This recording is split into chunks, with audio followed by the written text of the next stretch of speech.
नमस्कार, आप सभी का स्वागत है किस्से कहानियों में टेल्स फ्रॉम हार्ट। आज की कहानी पौराणिक कथा की कहानी है। आज की कहानी का शीर्षक है भगवान विष्णु जी और नारद मुनि जी। चलिए शुरू करते हैं। एक बार नारद मुनि जी ने भगवान विष्णु जी से पूछा, हे भगवान, आपका इस समय सबसे प्रिय भगत कौन है?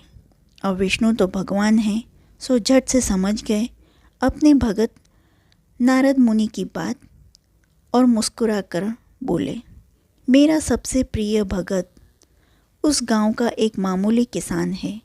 यह सुनकर नारद मुनि जी थोड़ा निराश हुए और फिर से एक प्रश्न किया, हे भगवान, आपका बड़ा भगत तो मैं हूँ, तो फिर सबसे प्रिय क्यों नहीं? भगवान विष्णु जी ने नारद जी से बोले, इस बात का जवाब तो तुम खुद ही दोगे। जाओ, एक दिन उसके घर रहो और फिर सारी बात मुझे बताना। नारद मुनि जी सुबह सवेरे मुंह अंधेरे उस किसान के घर पहुंच गए। देखा अभी अभी किसान जागा है और उसने अब से पहले अपने जानवरों को चारा वगैरह दिया। फिर मुंह हाथ धोए, दैनिक कार्यों से निवृत्त हुआ, जल्दी जल्दी भगवान का नाम लिया, रूखी सूखी रोटी खाकर जल्दी जल्दी अपने खेतों पर चला गया। सारा दिन खेतों में काम किया और शाम को वापस घर आया। जानवरों को अपनी अपनी जगह बांधा, उन्हें चारा पानी डाला, हाथ पांव धोए, कुल्ला किया। फिर थोड़ी देर भगवान का नाम लिया, फिर परिवार संग बैठकर खाना खाया और कुछ बातें की और फिर सो गया। अब सारा दिन यह सब देखकर नारद मुनि जी भगवान विष्णु के पास वापस आए और बोले, भगवान, मैं आज सारा दिन उस किसान के संग रहा, लेकिन वो तो ढंग से आपका नाम भी नहीं ले सकता। उसने थोड़ी देर सुबह, थोड़ी देर शाम को, और वो भी जल्दी जल्दी आपका ध्यान किया, और मैं तो 24 घंटे सिर्फ आपका ही नाम जपता हूँ। क्या अब भी आपका सबसे प्रिय भगत वो गरीब किसान है? भगवान विष्णु जी ने नारद जी की बात सुनकर कहा, अब इसका जवाब भी तुम मुझे खुद ही देना।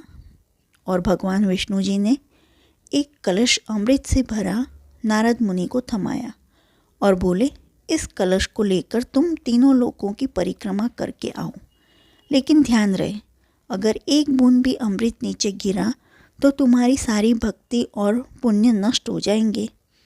नारद मुनि तीनों लोकों की परिक्रमा करके जब भगवान विष्णु के पास वापस आए तो खुश होकर बोले, भगवान, मैंने एक बूंद भी अमृत नीचे नहीं गिरने दिया।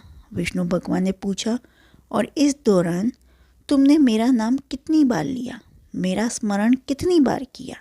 तो नारद बोले, अरे भगवान जी, मेरा तो सारा ध्यान इस अमृत पर था, फिर आपका ध्यान कैसे करता? भगवान विष्णु ने कहा, हे नारद, देखो, उस किसान को तो वो अपना कर्म करते हुए भी नियमित रूप से मेरा स्मरण करता है, क्योंकि जो अपना कर्म करते हुए भी मेरा जाप करे वो ही मेरा सबसे प्रिय भगत हुआ। तुम तो सारा दिन खाली बैठे हैं, मेरा जाप करते हो, और जब तुम्हें कर्म दिया तो मेरे लिए तुम्हारे पास समय ही नहीं था।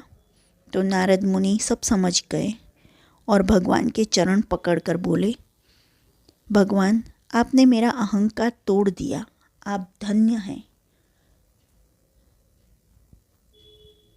आपको ये कहानी कैसी लगी आप बताइए। जो आपको ये कहानी अच्छी लगी हो तो please like, share and subscribe. देखने के लिए धन्यवाद। जय हिंद, जय भारत।